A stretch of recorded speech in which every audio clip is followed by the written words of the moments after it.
sejam muito bem-vindos ao Debate em Pauta, um programa produzido por 4 estudantes do curso de jornalismo da Universidade Federal de Pelotas.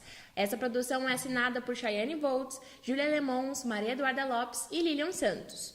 Essa produção também conta com o apoio e supervisão da professora de telejornalismo Michele Negrini. No episódio de hoje, vamos falar sobre questões centrais para a sociedade, a adultização de crianças e adolescentes e a violência contra a mulher. Para isso, trouxemos 2 convidadas especiais do EGESC, o Núcleo de Estudos em Gênero, Sexualidade e Comunicação da UFPEL, para debater essas questões. A Lívia Silveira é estudante de jornalismo e faz parte do EGESC, além da Maria Eduarda Lopes, que participa do projeto como bolsista. Muito obrigada por estarem aqui, Lívia e Maria Eduarda. Eu queria que vocês se apresentassem um pouco para os nossos telespectadores e falassem um pouco sobre o projeto. Boa noite, eu sou a Lívia Silveira, faço o curso de jornalismo na UFPEL, e também sou participante do EGESC já há algum tempo.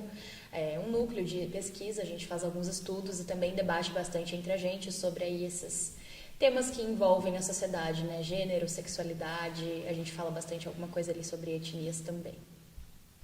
Eu sou a Maria Eduarda Lopes, eu sou estudante de jornalismo também, atualmente no 7º semestre, e eu faço parte do EGESC como bolsista pela FAPERGS.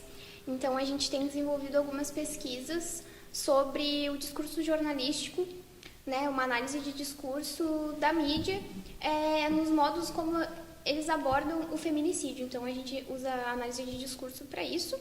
E o EGESC, ele basicamente surgiu em 2019 aqui no curso, e desde então a gente tem desenvolvido essas pesquisas que tratam sobre as formas que gênero e a sexualidade são representadas nas mídias. E para isso a gente usa algumas teorias, como a teoria de gênero, teoria queer, estudos culturais, análise de discurso e outras teorias de caráter interdisciplinar também. Ótimo, já dá para saber que a conversa vai ser bem interessante, então vamos para o primeiro bloco. Nos últimos tempos, o debate sobre a adultização e sexualização das crianças e adolescentes ganhou força, especialmente nas mídias digitais. Na última semana, o programa Fantástico produziu uma reportagem para trazer novas faces sobre o assunto após a repercussão do vídeo do youtuber Felca, expondo um caso de tráfico de pessoas e exploração sexual de adolescentes. Esse fenômeno levanta questões e discussões sobre o papel da mídia e responsabilidade das plataformas digitais, a proteção do Estatuto da Criança e do Adolescente, o ECA, e os impactos da exposição precoce. Então, eu queria um pouco saber das nossas entrevistadas como a mídia e as redes sociais contribuem para a adultização das crianças. A gente sabe que cada vez mais as crianças estão tendo acesso às redes sociais e entrando nesse mundo das mídias. Eu acredito que a partir do momento que as redes sociais e as big techs em si permitem que crianças e adolescentes sejam expostas dessa maneira que a gente tem visto, quando não existem regras e regulamentos, diretrizes que abarcam esse tipo de conteúdo, e quando essas plataformas também constroem esse algoritmo que é justamente voltado para esse tipo de conteúdo, elas também estão sendo coniventes, com essa adultização de crianças e adolescentes e também, consequentemente, dando espaço para que a pedofilia aconteça nessas redes. Quando a gente fala sobre esse problema, a gente fala de algo muito maior do que só a internet, A gente tem toda aquela questão das redes sociais, porque teoricamente menores de 13 anos não poderiam usar as redes sociais, mas a gente não tem uma regulamentação e a gente não tem uma fiscalização certa sobre isso. Eu, quando tinha 10 anos, fazia isso. Mudava a data do meu nascimento, conseguia criar uma conta ali na plataforma e fazia isso. Mas a gente tem um problema muito maior, que além da própria criança se expor, é um problema social que envolve as pessoas, A gente tem os pais, os responsáveis por aquela criança que não tem conhecimento do conteúdo que aquela criança está produzindo. Então, muitas crianças produzem vídeos na sua total inocência, postam e acreditam que aquilo não vai ter nenhum problema. Mas na cabeça de pessoas doentes, isso é uma coisa problemática. Então, a partir do momento que a gente não tem uma, não digo regulamentação, mas uma fiscalização do que acontece, é um problema que vai continuar existindo. Então, muitos vídeos deveriam ser banidos, a gente vê que eles caem em redes de pedofilia, a gente tem sinais que para a população são muito claros e as redes sociais, as big techs têm toda a tecnologia necessária para fazer o banimento desses conteúdos. Então fica o questionamento, não fazem, por quê? Eu só ia dizer que, além da fiscalização dos pais sobre essas crianças, a gente tem muitos casos em que os pais, na verdade, endossam que as crianças e os adolescentes produzem esse tipo de conteúdo. Então, eu acho que também envolve uma parte de conscientização desses pais. E, infelizmente, como a gente tem visto, também chega na parte da criminalização, né? Porque, muitas vezes, esse endossamento é consciente por parte dos pais e dos responsáveis dessas crianças. A gente tem que falar da responsabilidade da sociedade. A criança é responsabilidade da sociedade, ela não é responsabilidade só dos pais. Então, a partir do momento que esse tipo de exposição acontece, todo mundo à volta é culpado por aquilo, sabendo do que acontece, não fazendo nada. Mas a gente sabe que no Brasil a gente tem grandes problemas com a legislação e as pessoas acreditam no discurso de que no Brasil nada acontece, que as coisas não são levadas a sério. Isso enfraquece a questão das denúncias. Então, sobre o caso que o Felco expôs recentemente, era algo que já vinha sido falado por influenciadores há muito tempo, há anos, mais de 2 anos. Influenciadores menores, influenciadoras mulheres, que não são levadas a sério quando levantam esse tipo de pauta. Mas o caso dele só foi levado à frente porque houve uma denúncia, né? Se fez um boletim de ocorrência, o Ministério Público fez uma investigação. Então, a partir do momento que a sociedade se coloca nesse lugar de que não quer se meter, de que não vai participar de uma audiência se for chamado, porque acredita que nada vai ser levado a sério, e a gente vê isso nesse caso que foi exposto durante essa semana, a gente vai continuar assim e vai até piorar. É bem complicada essa questão, porque o ECA ele tem algumas regulamentações, mas não são atualizadas, né, como deveriam, porque as coisas vão mudando, as redes sociais vão se atualizando e, na minha opinião, deveriam se organizar novas regulamentações para isso. E essa questão que tu falou de influenciadores já tinham falado, né, se via na internet, mas também minorias, assim, ou, vamos supor, como tu falou, das mulheres, pessoas não tão conhecidas que falavam, mas teve que chegar ao ponto de alguém ir fazer uma denúncia efetiva, ou algumas pessoas, segundo as investigações, né, eles já estavam desde dezembro colhendo informações sobre esse caso e muitas pessoas foram ameaçadas por conta desse caso, né, da pessoa que está sendo acusada, né, de tentar burlar essa lei e também fazer com que não haja a efetiva procura, né, sobre o assunto para chegar nas autoridades. Isso é bem complicado, né? Como tu disse, da questão das regulamentações, não é algo fácil de se fazer.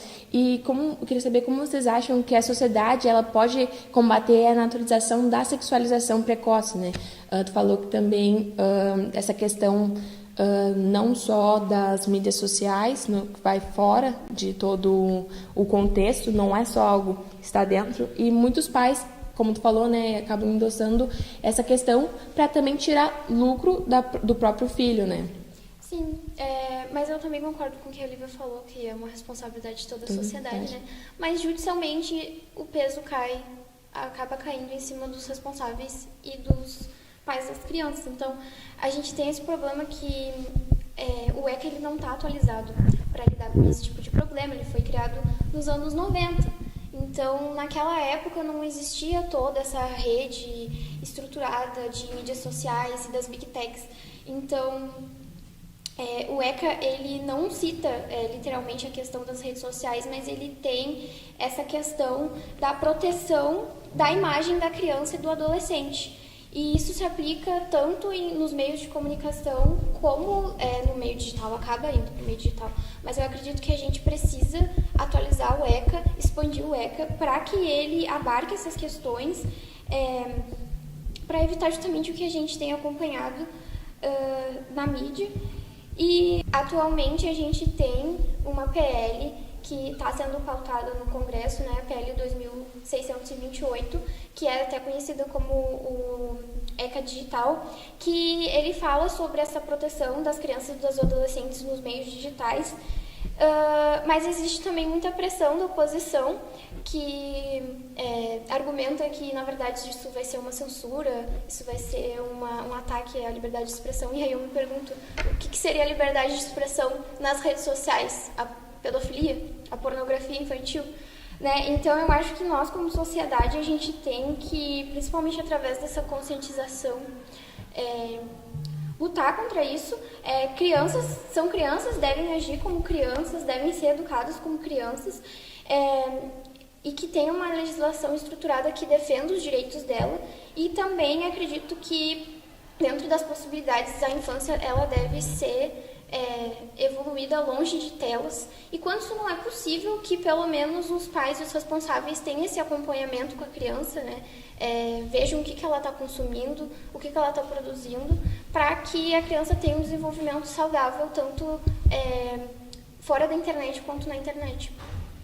Eu vejo isso como um problema muito maior, porque a internet nada mais é do que um reflexo do que acontece na vida real, né? Então, tudo que acontece fora dela acaba migrando para a internet, que é literalmente uma terra sem leis. A gente não tem ainda nenhum tipo de regulamentação avançado quanto a isso.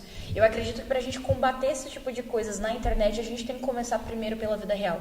Eu acho que a adultização de crianças, ela acontece desde quando uma menina é pequena e perguntam para ela se ela já está gostando de alguém. Quando ela crescer, ela vai arrasar muitos corações. Eu acredito que a sexualização de crianças, ela começa quando o menino é criança e fazem muitas brincadeiras com o pênis dele. Eu acredito que isso acontece quando a gente fala de um costume muito antigo, muito comum. Quem aqui não tem uma foto criança tomando banho, uma foto nua, num álbum dentro de casa? Mas o álbum, hoje em dia, ele não está mais só dentro da tua casa. O álbum, hoje em dia, é um Facebook, um Instagram, são todas as redes sociais.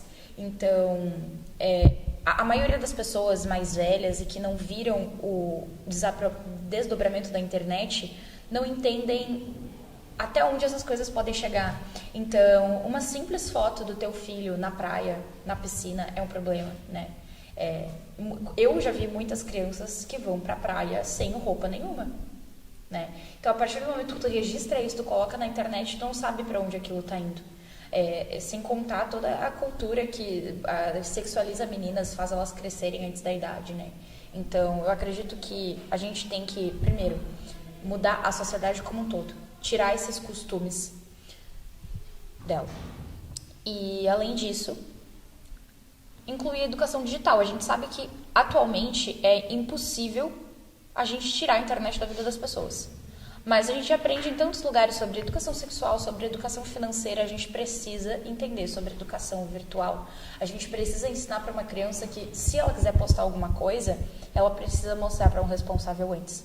E mesmo assim, a mente de pedófilos, ela é tão diferente que mesmo a coisa mais simples, mesmo um ângulo que uma coisa é gravada, mesmo o tipo de microfone que se usa, por exemplo, uma criança não poderia usar o tipo de microfone que nós estamos usando agora, porque a gente sabe que é mais fácil para pedófilos editar e colocar uma outra coisa, né? Então, são esses pequenos detalhes que fazem a diferença. Então, a gente precisa pensar em investir também em educação digital. Essa questão dos ângulos, essas coisas a gente vê muito no plataformas como o TikTok, de um próprio comunicação, um jeito dos próprios pessoas pedófilas se comunicar em vídeos de menores, né, com emojis diferentes, significados diferentes, tudo para burlar essa questão que existe muito conteúdo que não era para ser divulgado, né?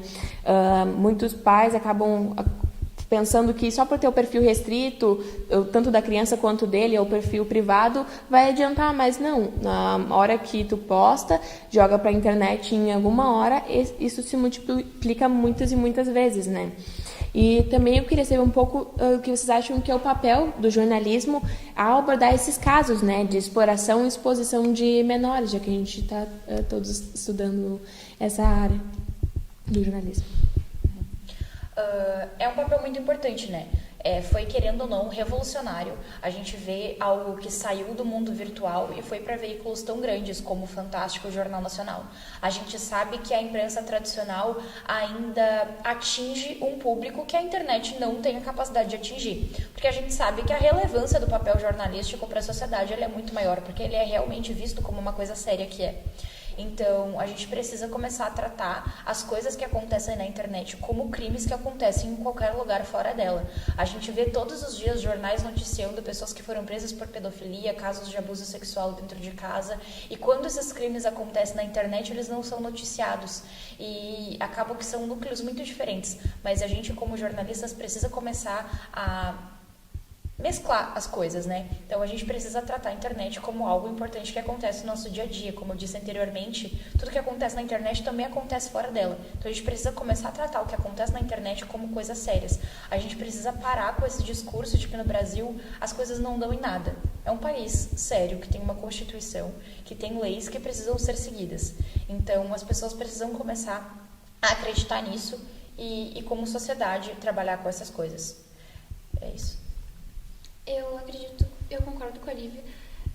O próprio ECA, ele já legisla sobre como os meios de comunicação devem abordar essas situações, então não divulgar as identidades das crianças, não divulgar imagens das crianças, não expor aquela criança mais do que ela já foi exposta, né? E também fazer uma boa contextualização por trás daquela informação que é de interesse público. Então, não só trazer o assunto quando ele está nos trends, quando ele fura a bolha, né? Tratar sobre isso, furar a bolha, bater na mesma tecla, porque o jornalismo ele também funciona como um quarto poder. Ele também traz pautas para o legislativo, para o judiciário. E acho que a gente, como jornalista, não tem que ter medo de tratar isso como é pedofilia, é crime. A gente precisa nomear isso e dar o devido tratamento para isso, para esse crime. Ótimo, gurias.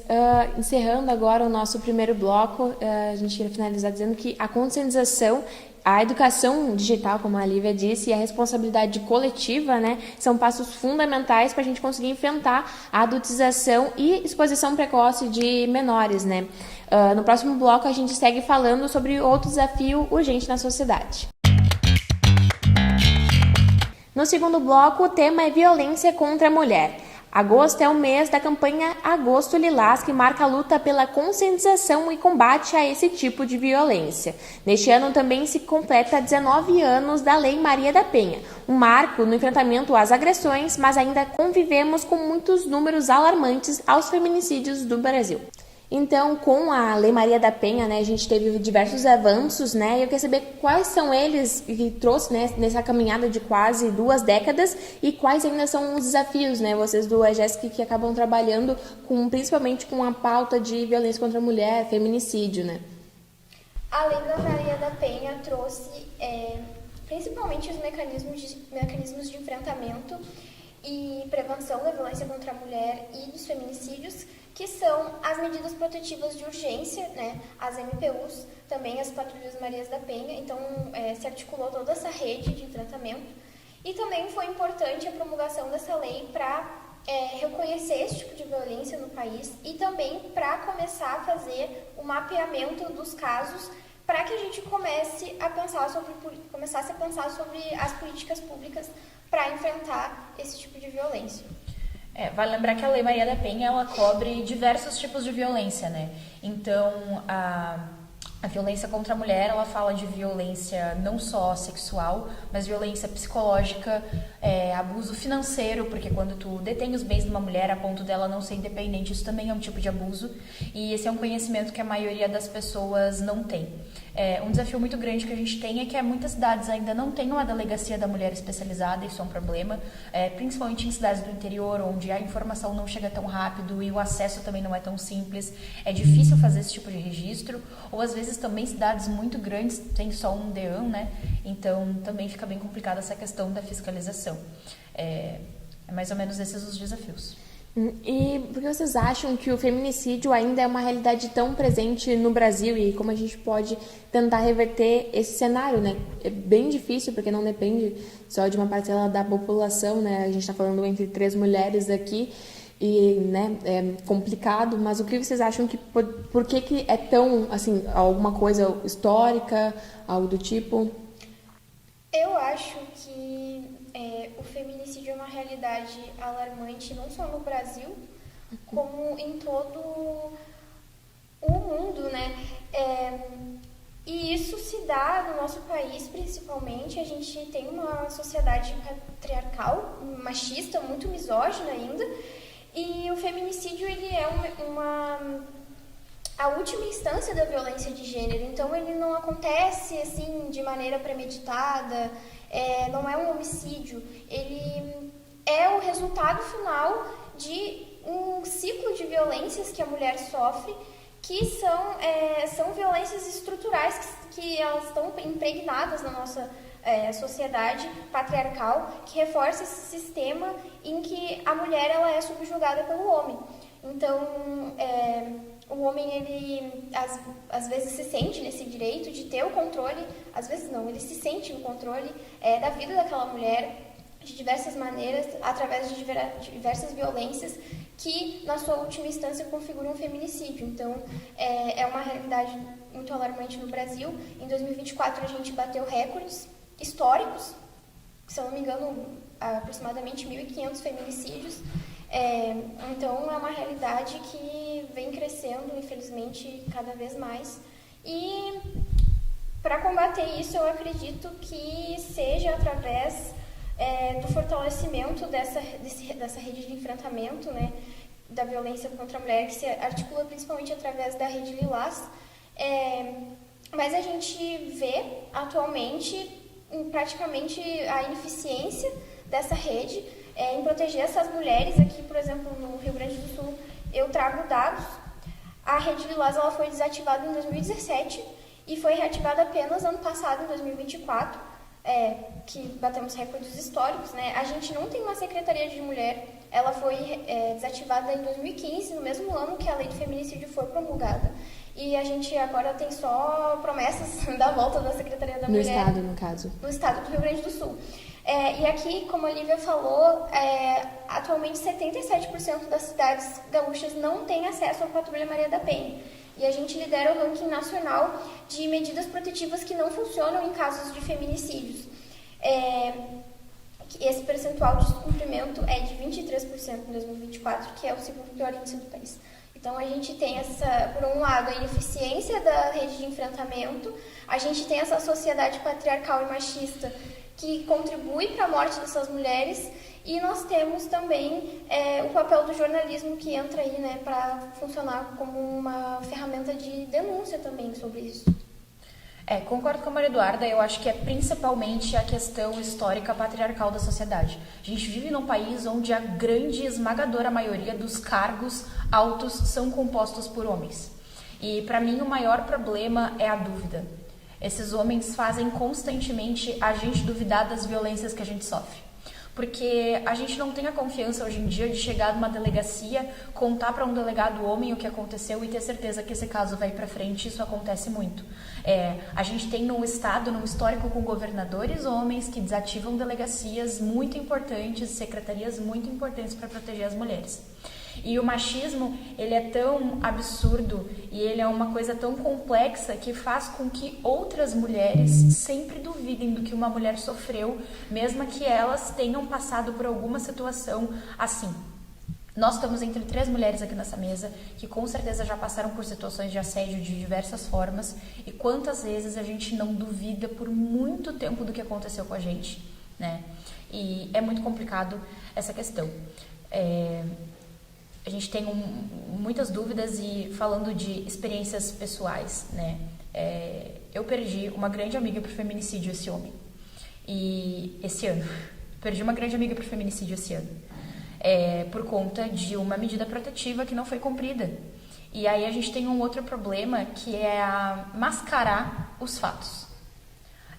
Essa minha amiga foi morta pelo seu ex-companheiro, que perseguiu ela durante anos, mas se tu olhar o atestado de óbito, tá que uma pessoa que nunca utilizou de nenhuma substância morreu de overdose. Então, a gente tem um grande problema que vem desse machismo estrutural, que é de sempre tentar mascarar as coisas, e é impossível não falar sobre esse tema sem falar da volta do conservadorismo, que está cada vez mais forte. A gente tem esse embate de gerações, né, onde geralmente uma geração que é mais rebelde, a seguinte não é tanto. Então a gente tem cada vez mais uma onda de jovens conservadores, a gente tem o movimento Tradwife, que é importado dos Estados Unidos para o Brasil, e a gente vê esses números crescendo cada vez mais enquanto tudo isso acontece, né? Então é uma coisa a gente questionar. Também, voltando um pouco do assunto da atualização, né, da questão de pessoas falam, não vou me meter no assunto da, não, é o filho dela, não vou me meter, mas também na questão da relação do homem e da mulher, que a pessoa vê o que a pessoa está passando, mas prefere não agir com aquela situação, né.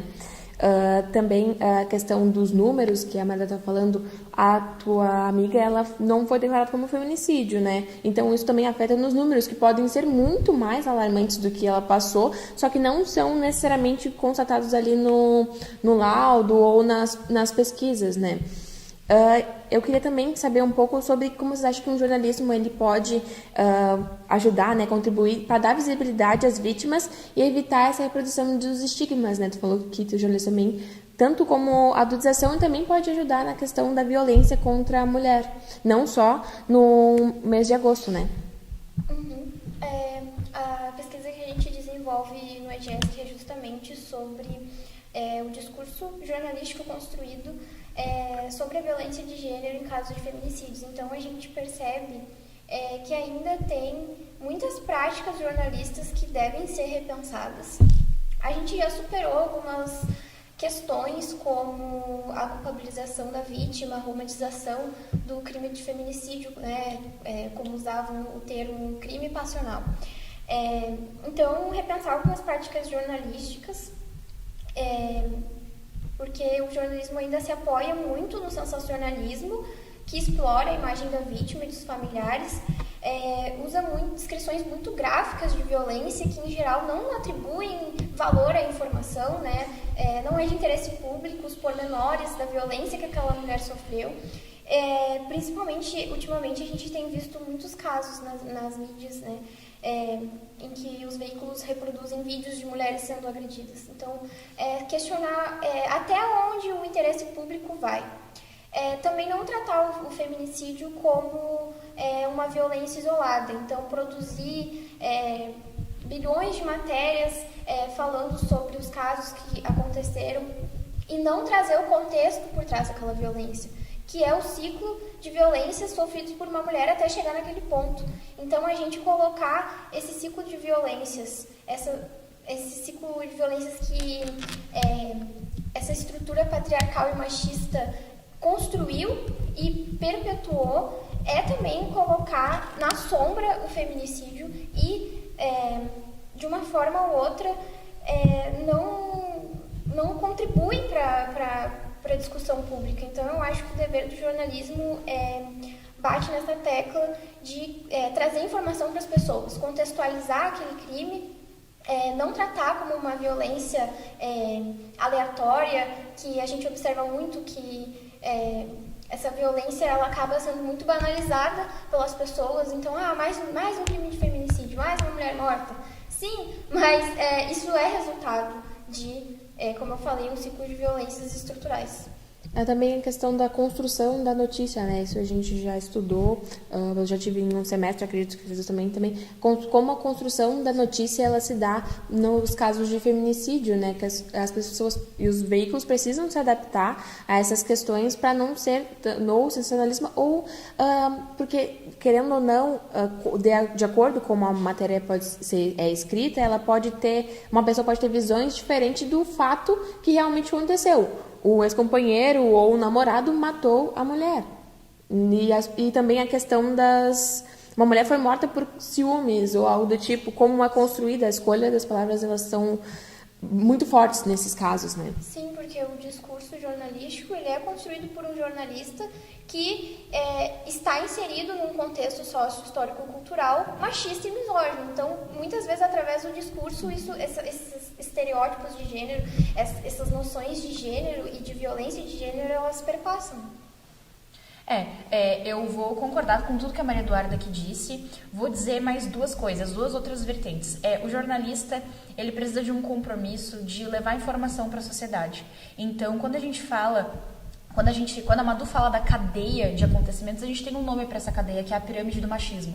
Então, assim como a adultização, ela não começa só na internet, o feminicídio, ele começa quando tu é criança e alguém diz que, o teu coleguinha te bate, deve ser porque ele gosta de ti, né? Então, quando a gente normaliza esse tipo de coisa na sociedade, isso é um problema. E a gente vive num país que, principalmente desde 2018, tem um problema muito sério que são as fake news. E é inadmissível que até hoje a gente não tenha veículos grandes que trabalhem com quadros específicos desmentindo notícias falsas. A gente teve o recente caso de uma mulher que levou 60 socos do seu companheiro e saiu uma notícia falsa que repercutiu o país inteiro de que ele recebeu mais de 1.000 e-mails dando em cima dele. Não tem nenhum veículo sério, não existe nenhuma comprovação que isso realmente aconteceu. Só que a partir do momento que tu vincula isso, tu dá aval para diversas pessoas duvidarem de que algo aconteceu com uma mulher. Ele deu 60 socos em só uma, mas tem 1.300 que querem ele, então talvez ele não seja uma pessoa tão ruim assim. Então, a gente tem muito isso. A escolha das palavras é a escolha da narrativa, mas eu penso que a gente tem um compromisso muito grande que não está sendo cumprido, que é com a questão das fake news. E, mais uma vez, falar dessa integração do jornalismo sério com as redes sociais. A gente vê muitos veículos que brincam de fazer o jornalismo, onde as pessoas acabam acreditando nessas fake news e a gente não tem grandes veículos sérios ainda que se foquem em produzir um conteúdo para mídias digitais. Tudo bem, o pessoal tem site, isso ainda faz parte da mídia tradicional, já faz mais de 20 anos que sites jornalísticos de veículos importantes existem, mas a gente precisa de um Reels informativo, a gente precisa de um TikTok, a gente precisa de um tweet, a gente precisa de uma thread falando sobre o que acontece para atingir um novo público. É muito difícil a gente traduzir, às vezes, informações tão sérias para um vídeo de 1 minuto e meio, mas a gente precisa fazer pesquisa sobre isso, a gente precisa entender essa importância, principalmente quando a gente fala de uma geração mais nova que não consome mídia tradicional, que consome conteúdos rápidos, rasos, que daqui a 1 minuto vai esquecer do que viu no minuto anterior, e a gente precisa muito enfatizar essas coisas. Anos atrás a gente tinha isso, né? E hoje em dia a gente não tem mais. Então a gente precisa muito pensar em vincular o jornalismo às redes sociais para levar esse tipo de informação para pessoas que ainda não consomem isso. A gente fala muito do jornalismo sensacionalista também, que ainda é muito popular e é consumido por uma parcela muito grande da população. E a gente precisa parar de colocar medo nas pessoas que estão sentadas na casa delas, né? Naquela mulher. A gente não pode mais colocar o medo na mulher que está assistindo um jornal popular, do medo dela sair na rua. A gente precisa começar a fazer o cara ter medo de sair na rua e apanhar por ter feito alguma coisa contra uma mulher. Essa questão da educação nas duas temas são bem complicados, né? Essa questão que tu estava falando sobre duvidar do acontecimento, né? Explicar, né? Levar ao público que não tá tudo bem se um cara te socou uma parede do teu lado, se alguém, ele pode não ter te batido, mas aquilo já é a porta de entrada para coisas mais fortes, né? Eu acredito que a sociedade, ela faz tu pensar que tá tudo bem, uma coisa que não deveria estar tudo bem, e tu... Não, talvez eu tenha pedido aquilo, mas não é bem assim. E acaba que a pessoa, ela vai se deixando levar até que em muitos acontecimentos, até chegar na efetuação do feminicídio, como a Maria Eduarda falou, é tudo uma cadeia, são muitas coisas que levam, não é só o cara matou a ex-namorada, são muitas coisas que as pessoas acabam não vendo por trás, né? Muitas denúncias, conversas com amigos pedindo ajuda, BOs, medidas de proteção, que precisam ser melhores, mostrar para as pessoas que elas precisam, o homem, como tu disse, ele não precisa ter uma educação para não fazer isso, que é óbvio, né, que muitas vezes é meio complicado isso, mas a mulher, ela não precisa ter medo de ir lá na delegacia e denunciar quando se tem políticas públicas, né? Então, eu acho que, além da denúncia e o fortalecimento dessas políticas, o engajamento da sociedade, né, para ajudar também a acolher as mulheres, elas são caminhos essenciais para a gente conseguir transformar essa realidade. Então, se você sofre ou presencia qualquer forma de violência, sempre denuncie, procure alguma pessoa, se você for de menor, algum responsável ou alguma delegacia para prestar um BO ou fazer algum relato. Então, agora a gente encerra mais um episódio, mais um bloco e seguimos para o encerramento do programa final. Chegamos ao fim de mais um episódio do Debate em Pauta. Hoje discutimos questões centrais para a sociedade, a adultização das crianças e adolescentes e também a violência contra a mulher. Agradecemos muito a presença das nossas convidadas Lívia e Maria Eduarda e, é claro, você que nos acompanhou até aqui. Tchau, muito obrigada pelo espaço de debate. Muito obrigada pelo convite. Acho muito importante a gente ter esse espaço para debater questões tão importantes e trazer um pouco de conscientização.